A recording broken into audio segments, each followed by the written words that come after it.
começando o Mais Saúde, aqui com o Dr. Luiz Ovando para você. E hoje nós vamos falar de dois temas muito importantes relacionados à alimentação. Vamos falar sobre os inibidores e os estimulantes de apetite. Dr. Luiz, nós vimos muitas mães, desde as crianças pequenas, dando estimulantes de apetite para as crianças porque elas não se alimentam bem. Como é que isso funciona? Roberto, é interessante essa questão do estimulante para a criança, né? Eu, na condição de clínico, a gente usa muito pouco estimulante. O pediatra, certamente, ele deve ter um pouco mais de experiência com isso, mas o que a gente observa em relação às crianças é que elas são estratégicas na forma de chamar a atenção da mãe. Eu, na condição de pai e avô, eu gosto sempre de lembrar, né, em casa, como eram as regras com os filhos pequenos, né? A gente nunca se preocupava em dar alimento, quer dizer, estava a hora da mesa, a hora do almoço, a hora do jantar, quem quisesse vinha, e na verdade nós nunca tivemos problemas. E a gente vê que alguns pais fazem exatamente isso, deixam as crianças à vontade, não há aquela cobrança. Quando a criança começa a não ter apetite, a gente percebe que isso é relativamente comum em determinadas fases da vida da criança.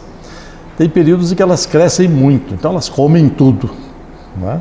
Elas pedem, elas saem da mesa, acabam de almoçar, passa meia hora, 40 minutos, elas voltam pedindo alguma coisa. Então é uma fase de crescimento. E tem uma fase em que elas reduzem esse crescimento e, consequentemente, precisam de menos energia. Então isso é interessante a gente observar que quando você é ativo, quando você cresce, você precisa de energia.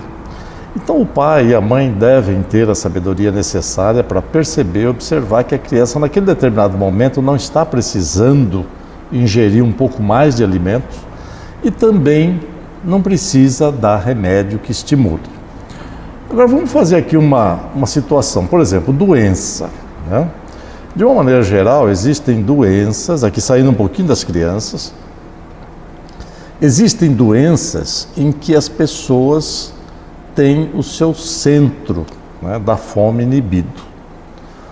Vamos pegar as infecções, que a maioria das pessoas que está nos vendo e ouvindo já teve infecção.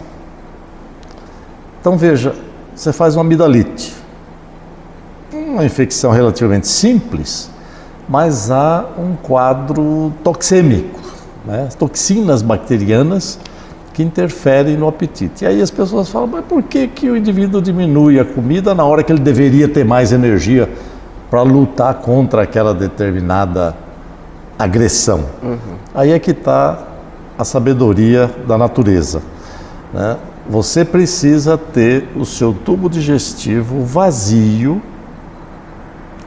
para que você possa usar aquela energia que teoricamente seria gasto no processo digestivo para a defesa contra o agressor.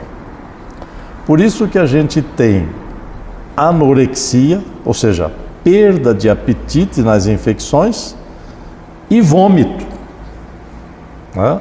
A mãe fica extremamente preocupada, meu filho está vomitando, bom que ele vomite, né? Porque ele está pondo para fora para economizar, para lutar contra o agressor. Isso são algumas formas, né, de a gente explicar, de bastante clara isso, mas o que é interessante é que nessas situações de infecção, quando ela é transitória, como o caso da infecção, a gente não tem que estimular, tem que tratar o quadro infeccioso. Mas existem doenças tipo autoimunes, doenças crônicas, né? As doenças tipo câncer, em que as substâncias fabricadas pelos tumores inibem também o apetite. E aí tem uma forma da gente estimular que a gente pode conversar oportunamente. E assim, quando deve ser usado e só através de uma prescrição médica, porque as pessoas se automedicam, né? Sem dúvida. Que orientação você dá? Até às vezes o medo. Eu estou focando um pouco as crianças porque é o meio que eu vivo mais. Ai, meu filho está com anemia, eu vou estimular o apetite. Na verdade a criança ela negocia, ela quer chamar a atenção do pai, né, dos pais de uma maneira geral, ela fala, não vou comer, aí a mãe faz aviãozinho, não sei o que, vou fazer isso, fazer aquilo, bobagem, só está perpetuando a traquinagem da criança. É claro que o pai e a mãe conhecem bem a criança e eles devem perceber quando a criança está com algum problema orgânico ou simplesmente está manipulando a circunstância, manipulando a situação. Quando isso acontece, existem muito poucos estimulantes de apetite, né? Os mais frequentemente estimuladores de apetite são os antihistamínicos, né? A histamina é um neurotransmissor primitivo, né, em que o indivíduo mantém a função cerebral, as funções orgânicas de uma maneira geral, e quando você inibe, ele dá sono e estimula o apetite. Então, chamados antihistamínicos, que são antialérgicos, né?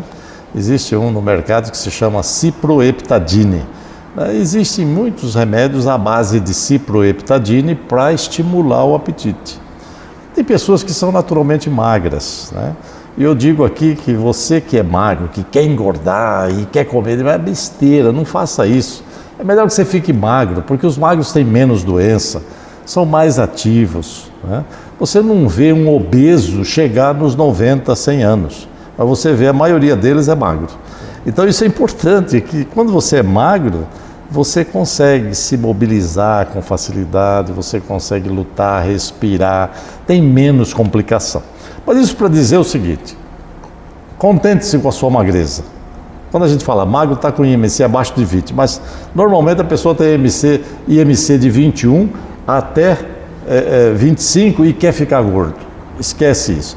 Então, quando tem indicação, a gente normalmente prescreve essas medicações. E não saiam daí, que a gente volta já já agora com outro assunto, falando sobre os inibidores de apetite.